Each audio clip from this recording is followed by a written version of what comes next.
Hey everyone, Kevin from MechanicalAdvantage.com.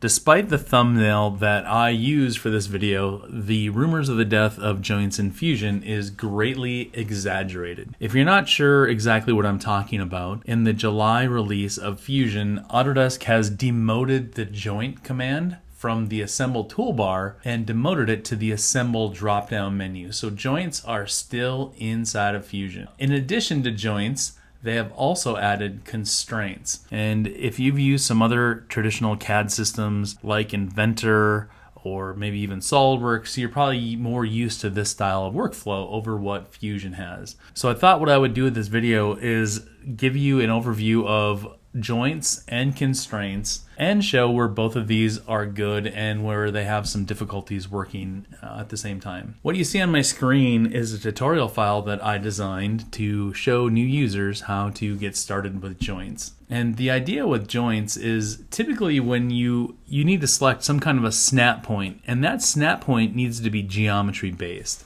So it has to be something that exists. In this example, I could start the joint command, and if I rotate around to the bottom of this part, I can hover over this face and you can see that I can get some of these points that appear. Now what I want to do is I want to click on the center point of this face and rotate a rack around, put my mouse up on top of this face right here. I'll hold my control button or command button down, depending on what OS you're using, and I can snap to that point, and the two files go together. But that required me to have a couple pieces of geometry. Joints also do some things that are fairly clever, where I could add a joint between two faces, and now I could select the outside face of the clevis and the other outside of the face of the clevis, and then just select an edge and do that very same thing for the other part that I want this to be assembled to, and we'll select that edge again, and then I could add motion types like a revolute constraint and let this thing now move the way that it normally would. The common thing that you might notice as I was applying those joints is I was always choosing pieces of geometry to pick for those joints. And sometimes you don't always have those pieces of geometry that you need. So let's go take a look at one of those instances and how we can kind of work around that. In this example, what I'd like to do is I would like to place the part that I need to machine inside of the piece of stock that I have. And the way I'd like to do that was with a joint by selecting the top center of the model. If I go to my assembly menu and choose the joint command, I can hover over this top face, but notice I'm not getting that point. I can move over to the other face, I'm not getting it. If I go to this lower face, I can see the point that I want, but I can't place it at the very top of the part. So one of the ways we've worked around this in Fusion up until this point is I could open up this file. This is an external reference, and I could go to my assemble menu and place something called a joint origin. So now I can go and select that same spot that I wanted, but instead of placing it exactly there, I can kind of move my mouse to the top face. And when I hit OK, now I have that point of geometry where I need it, but I had to take a little bit of time to go construct that. If I save this file and I go back to my assembly, and I update things, now we'll see that joint origin appears. And when I go to the assemble menu, I can do a joint and select that piece of geometry, select the point of the stock where I want this to go, I'll flip it and I will do a rigid joint, and on the position maybe I want to drag this down a little bit so I can have something to face off. So I got this done, I got things located, but I had to take some time and create something called the joint origin. In this next example, where I want to do the same thing. I want to assemble this bottle opener into this piece of stock. However, in this case, even with the joint command, Fusion isn't going to necessarily find that exact point that I want. So what I will do with this is I'm going to open this file up again. It's an external file one more time. And now I have to create the joint origin, but I need some other geometry to help me create that. So I'm going to create a sketch up on the top face. And I am going to go to the create menu and choose project include project. I'll do this as construction, and I'm just going to project in that outside curve there.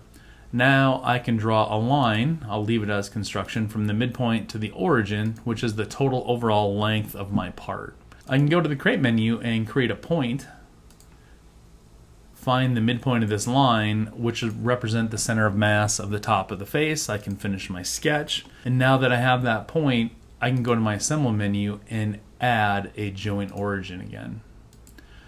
When I get that applied, I can turn my sketch off, and you'll see that I have a joint origin that I can use to place the part into my assembly. In this case, I'm going to close this and not save it. I just wanted to go back to this bottle opener so you can see that this is the exact workflow that I used when I needed to machine these for a project that I was working on. I placed a joint origin there. Now I can go to the assemble menu and do a joint between that joint origin and my piece of stock, apply my part where I want it to go, hit OK, and now I've got things positioned. But again, I had to stop and create some reference geometry that I could use to place something where I wanted it to go. Let's use this file to understand how constraints are different from joints. I went out to the McMaster website and I downloaded a length of 80/20 extrusion. If you've never worked with 80/20 extrusion before, it can be a little challenging to work with in assemblies, and the main reason for that is none of the edges are square on this part. Everything sort of has a taper to it. This extrusion is 1.5 by 1.5. So let's see what happens when I try to use the joints on this. My goal is to find a spot that's at the top face, the front face, and the center line of the part. If I go and choose the joint command, because joints are geometry based and there's no geometry where I want to click, it's incredibly difficult to get that spot, if not impossible. So I would have to go and make joint origins, and if I want to work with a bunch of sides on this, I'd have to make a lot of joint origins, probably just a little bit challenging. So what I've done with this part is, if I expand this out, I've created a construction plane. And since I know that this is 1.5, I've offset one of the origin planes 3/4 of an inch. And now I have a nice flat plane. Inside of the same file, I've added 2 other pieces of 80/20. So you can see that they're not positioned anywhere close to where they want to be. And what I can do with these now is I can go and add my constraint. The constraint I'm going to start with is between an origin plane. So joints won't let you select origin planes, but constraints will happily let you select planes, faces, edges, things like that. So I'm going to assemble the origin plane on one of the parts to the origin plane on the other part, and now those 2 are lined up. I can add a second joint between, say, the face of this part, and if I go turn on my origin plane or my construction plane again, now I can select that plane to get that aligned with. I can add a third joint between the construction plane that's on the other member and the top face of my 80/20, and I can hit OK. If I turn off my origin and my construction plane, you can see I've got that piece of 80/20 located exactly where I want it. It's 1.5 away from the center line. It doesn't matter that these walls are tapered on this part anymore. I assembled things plane to plane. So it's really easy to assemble a part like that using constraints. Let's do that one more time. If I go and turn on the origin planes again, I can do a constraint between the origin plane of the part that I want to move, the origin plane of the part that's fixed.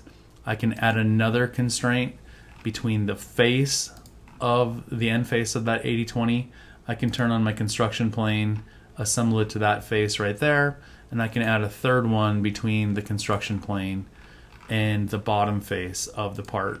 And my part moves into place. I can hit OK. Just like joints, these are parametric. At any time, I can also go back and edit one of these and make any adjustments that I want to how the location of these are placed. I'm only covering sort of align joints right now, but there's also angular joints that you can use inside of here. If you've never used joints, I recommend you go through some tutorials and give these a try. Now, one of the questions that my users have been asking me ever since constraints were added to Fusion is, should they use constraints? Should they use joints? And what do I use? And the answer that I give them is, I use whatever makes the most sense. I personally really like joints when the geometry is right and you have the points of geometry you need to click on things to get their snap points that you want, joints are pretty fantastic. When I started working with Constaints again, which is a system I'm very familiar with from my design history of working with Inventor for the majority of my design career, I forgot how click intensive it is to add the constraints that I want to make on my parts. So I prefer joints, but I'm happy to have constraints in situations like this 80-20 assembly where I can easily do things that joints would really